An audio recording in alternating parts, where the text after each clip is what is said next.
What's up, everyone? Coach Anthony here. We're talking about 24.2. It's a 20-minute AMRAP, 300-meter row, 10 deadlifts, 50 double unders. RX 185 for the guys, 125 for the girls for the deadlifts, and double unders for the double unders.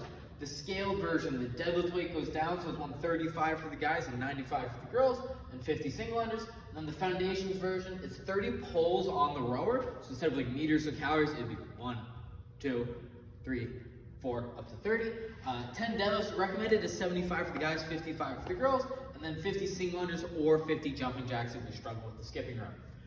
What that weight looks like on the bar, so 185, so RX, it's 45s and 25s for the guys and 45s for the girls. Scaled would be 45s for the guys and 25s and 5s for the girls. And then for the foundations, it'd be 15s or 10s on the bar for guys and girls respectively. It's a long one. It's 20 minutes. It's a 20-minute workout. Those 20-minute EMOMs aren't looking so bad now, I think. It's gonna feel like a 20-minute workout. So the same thing every time we talk about like these 5 rounds for time workouts or something like that, these long workouts, is the first round should feel pretty darn good. Now, if we struggle with double unders, maybe the double unders aren't gonna feel that good, but we shouldn't be pushing the row or the deadlifts in any stretch of the imagination in the first round. We should be able to talk freely. Maybe there's a couple breaths in between our words, but it's still somewhat of a flowing conversation. That's the intensity we should take that first round, because that intensity is gonna ramp up as it goes, and we don't wanna go way too hot and have ourselves crashing. It's not a good time. 300 meters is about 30 calories. So really loose transition is 10 meters to a calorie. You can look at that. I'll show you something on the screen where like we can have it in meters but still see your calorie base.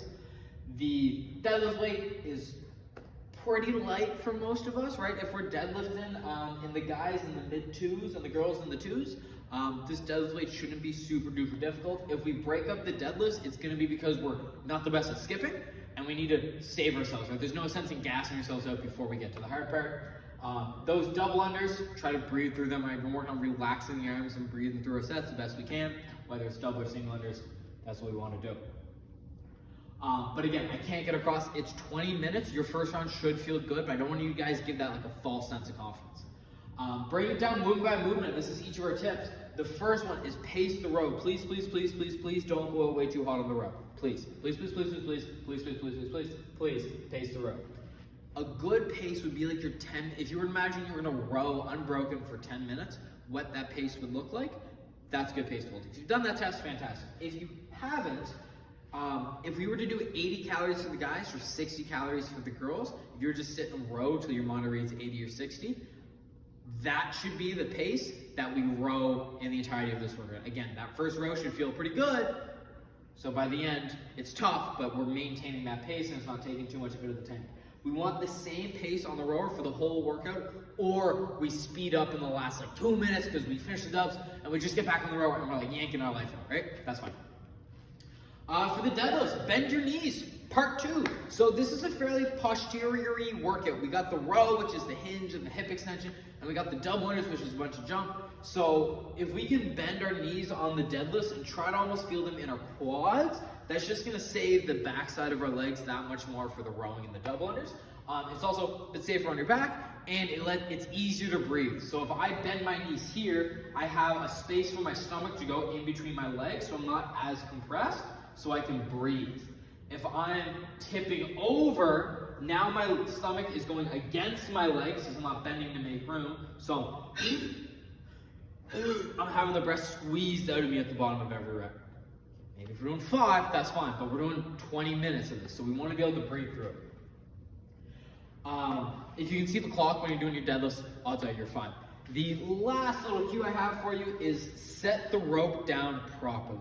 So when we do dubs or single unders and we just sort of take the rope and toss it to the side, it can get tangled up, and that's rough because we save maybe, half a second on there, but then we spend 30 seconds going, oh geez, oh geez, oh nerds, oh my, oh golly. Take the 2 seconds it takes, finish your skipping, step over the rope, and put it down. It should be in like a nice smiley face. So we got a handle little thing. You see the little diagram there, you'll be able to see.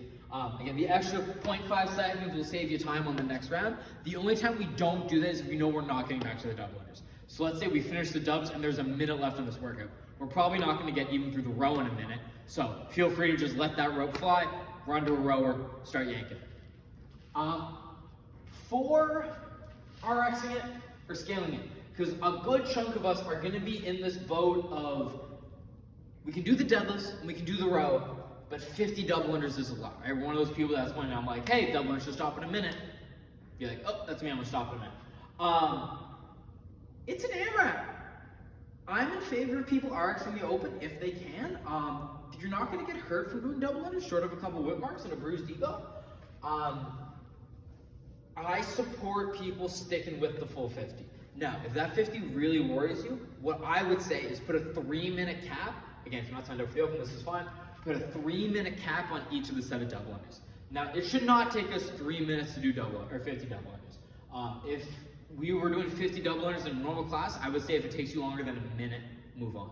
But 3 minutes ensures you get a good chunk of double under time, so you don't really, sidestep that hard part of the workout. But it doesn't mean that we're just doing one round and we're like, what I do today? I did 20 single unders, or I squat myself on feet for 20 minutes.